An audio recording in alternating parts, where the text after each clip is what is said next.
Such a spot was old Salpia in Apulia, founded by Diomed on his way back from Troy, or, according to some writers, by Elpias of Rhodes.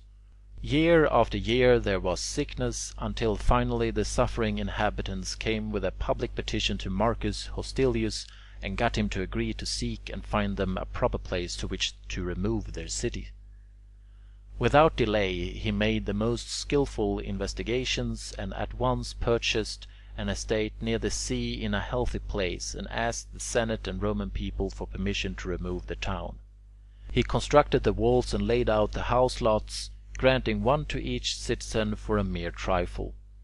This done, he cut an opening from a lake into the sea, and thus made of the lake a harbour for the town. The result is that now the people of Salpia live on a healthy site, and at a distance of only 4 miles from the old town. Chapter 5. The city walls.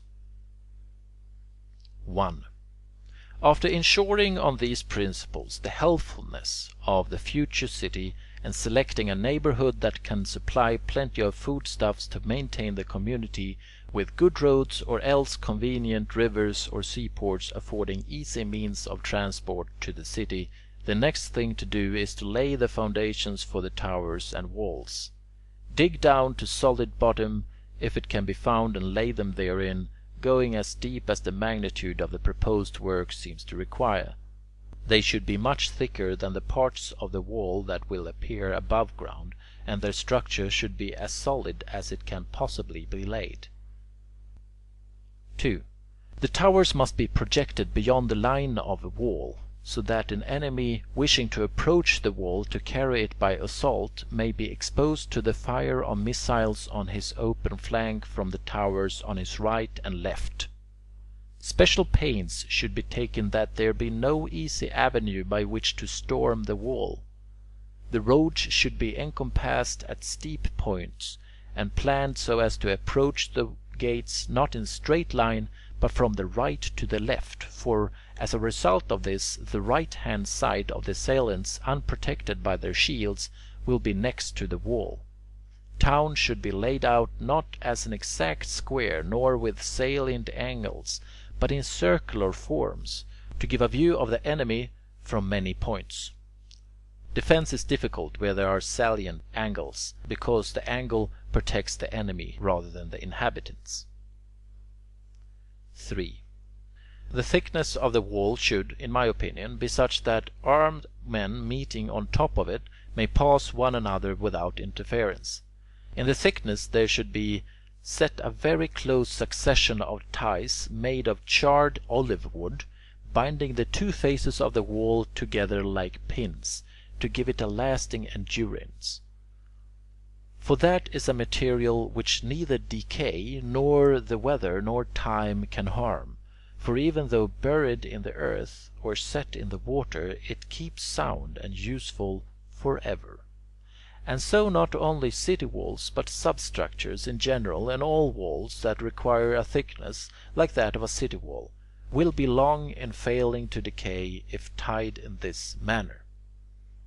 4. The tower should be set at intervals of not more than a bowshot apart, so that, in case of an assault upon any one of them, the enemy may be repulsed with scorpions and other means of hurling missiles from the towers to the right and left. Opposite the inner side of every tower, the wall should be interrupted for a space the width of the tower, and have only a wooden flooring across, leading to the interior of the tower but not firmly nailed. This is to be cut away by the defenders in case the enemy gets possession of any portion of the wall, and if the work is quickly done, the enemy will not be able to make his way to the other towers and the rest of the wall unless he is ready to face a fall. 5. The towers themselves must be either round or polygonal. Square towers are sooner shattered by military engines, for the battering rams pound their angles to pieces.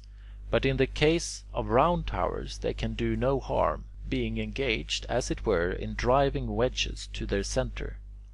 The system of fortification by wall and towers may be made safest by the addition of earthen ramparts, for neither rams, nor mining, nor other engineering devices can do them any harm.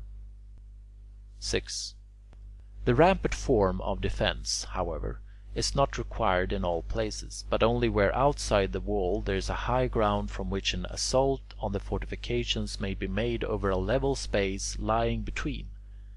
In place of this kind, we must first make very wide deep ditches, next sink foundation for a wall in the bed of the ditch and build them thick enough to support an earthwork with ease.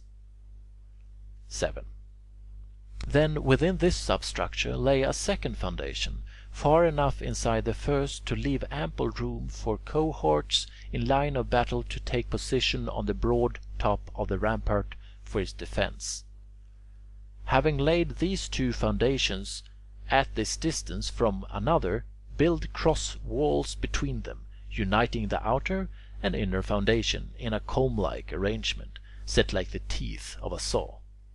With this form of construction, the enormous burden of earth will be distributed into small bodies, and will not lie with all its weight in one crushing mass so as to thrust out the substructures. 8. With regard to the material of which the actual wall should be constructed or finished, there can be no definite prescription, because we cannot obtain in all places the supplies that we desire. Dimension stone, flint, rubble, burnt or unburnt brick, use them as you find them, for it is not every neighborhood or particular locality that can have a wall built of burnt brick like that of Babylon, where there was plenty of asphalt to take the place of lime and sand, and yet possibly each may be provided with materials of equal usefulness, so that out of them a faultless wall may be built to last forever.